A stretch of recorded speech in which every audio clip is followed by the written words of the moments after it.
Hi everyone, nice to meet you. And today we are going to share one more success story with my recent student, Anna. So meet Anya, and please could you share your story about your IELTS exam? So you passed IELTS academic, right? Right. So I needed my IELTS for the university, and my goal was to get overall band 6. I got 7.5. Everything was perfect. If we're generally talking about my IELTS exam, I personally recommend everybody to take IELTS online, because from my personal experience, I had very small group, only 10 people, and people who were in the test center on that day were not examinators, and they were quite friendly, and that's how you do not feel this stress from being surrounded with lots of people, and lots of people who are in charge of your future destiny, because I have the same experience of passing German exam, and on that day I had 80 people passing the same exam in the same room, and lots of examinators in the one building, and you are just passing by, and you are completely nervous because you understand that one of them is gonna put you something, and then it can influence your future entrance campaign in the university. So yeah, it was perfect, only 10 people and no stress. Yeah, it was computer based. Yeah, computer delivered, not online. But anyway. Yeah. So Doesn't matter. it's still gorgeous. Yeah. Okay, so what would you recommend except of that? So probably about the exam, about the structures, about the preparation. So what was the hardest for you? Which part was the hardest and which was the easiest? While preparing, the hardest part for me was reading, because it was kind of very complicated to focus on all these texts and do not read them but only scan, because for me it's very hard to find the necessary information when you have very big tests. And I was very nervous when on our last weekend of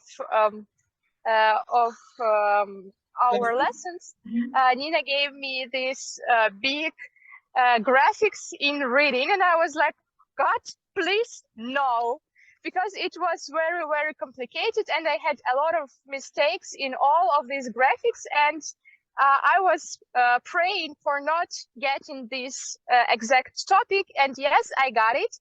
And the text was about snow, and there was a graphic in which I needed to describe the process of snowfall in an avalanche. So I was kind of nervous when I saw it, but something that I noticed, that sometimes it's you just need to read the whole sentence very carefully, because in my graphic it was the whole sentence, and you need just to put one word into this sentence. It was not the full sentence, but like part of the sentence, and these parts of the sentence can be was really easy to find in the text.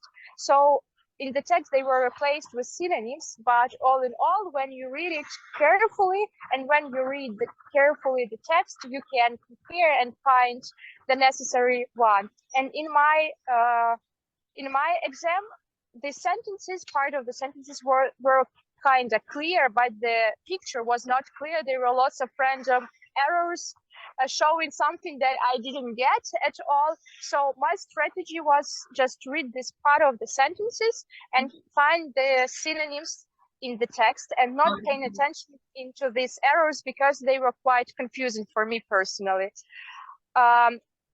So I passed reading with good grades, I think. And one more thing that I can recommend, it's while speaking, there can be different situations, and I was talking a lot during speaking, and 2 or 3 times the examinator interrupted me.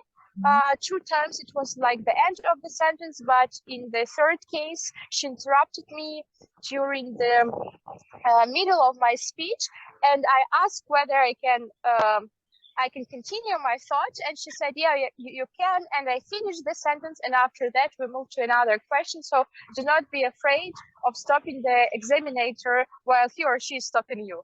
Oh, yeah, as they mentioned, so they are providing you with a service. Yes, so it's not like you gave, it's they who are giving you the service. So yes, I'm very, very happy that it helped you.